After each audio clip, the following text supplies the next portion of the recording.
As Jim said, my name is WalterKotkowski. I'm Vice President of Hope Worldwide. My job is procurement and logistics, and a little bit about that is in the last 14 years, Lori and I have had the opportunity to serve the brothers and sisters in their needs around the world. The Sea Hospital Center of Hope, which we started working with in 1995, to date we've sent about 100 sea containers into Cambodia with a value in excess of somewhere $160 million, to give you an idea of how big that hospital is, treating 300 patients a day. We just sent the CT scan into Cambodia. It's set up, it's working. It's only the third one in the entire country. So it just tells you what's happening to serve the poor. The poor don't get the opportunity to have a CT scan and to be diagnosed with the diseases that are killing them.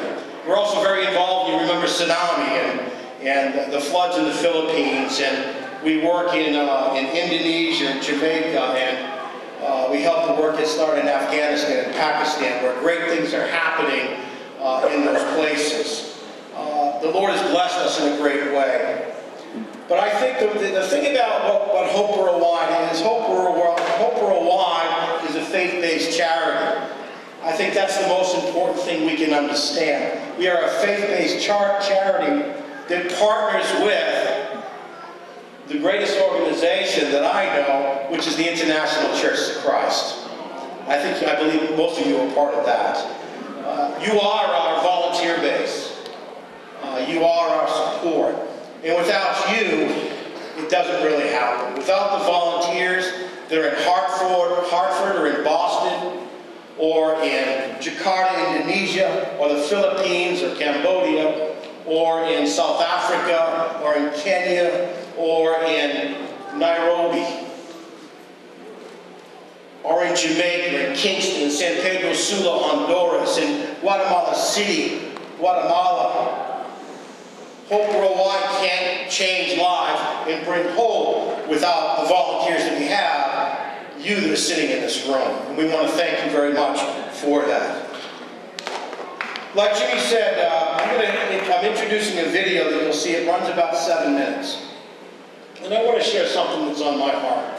And is that I believe that within our fellowship, within our volunteer base of disciples, whether it's in Africa, or it's in India, or it's in Cambodia, or it's in the Philippines, or it's in Jamaica, in Central America, the churches are very, very poor.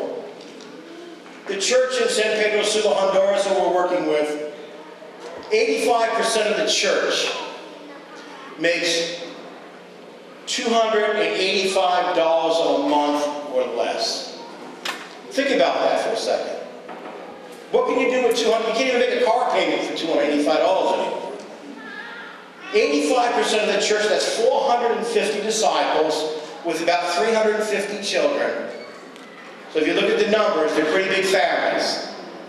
85% of that church lives on $285 a month or less. So to see a doctor at times is impossible. To have the medicine they need when they're sick, they can't get it. And in Guatemala City, Guatemala, the church is 750 disciples. Amazing churches. Amazing brothers and sisters, just totally fired up. But the church in Guatemala City is poorer than the church in Honduras. And Laura and I went for a visit down at Honduras about a year and a half ago. And I met with the brothers and sisters in the church, and I said, well, what about you? We're going to go into the squatter areas, and we're going to go up into the mountains where they're very poor people. But what about you? What about your church? What are your needs? And come to find out that many, many, many of the disciples never see a doctor, or have never seen a doctor. Children in the San Pedro Sula Church, we treated, I got the numbers, I'll show you afterwards, but we treated almost every single child in that church for parasites and worms. That's our brothers, those are our sisters. And so in putting together our medical brigade, which is made up of medical professionals, but I don't want to categorize it as just a medical work, because it's much more than that. We put together medical professionals, teachers, students, And we've taken almost 90 people in the last 3 trips from all walks of life. And everybody's been able to participate in helping the poor outside the church, but also helping the brothers and sisters that are inside the church. Because we're family, right? And we need to take care of our own, don't we? That's so important. And without our help, many of them would not have had a chance to have medicine or to... These are my notes, I guess I didn't look at them. Okay. But I'm going to go ahead and start the video. The video that you're going to see is going to run about 7 minutes. Then I'll come up afterwards and tell you a couple stories. It's the trip to Honduras, St. Pedro Sula Church, about 450 disciples, about 300 children. And then the last segment is about 3 minutes of the evangelist and the women's ministry leader in the church expressing their feelings about the disciples coming down to visit with them. Then I'll return and share a couple stories and we'll close out. Thank you.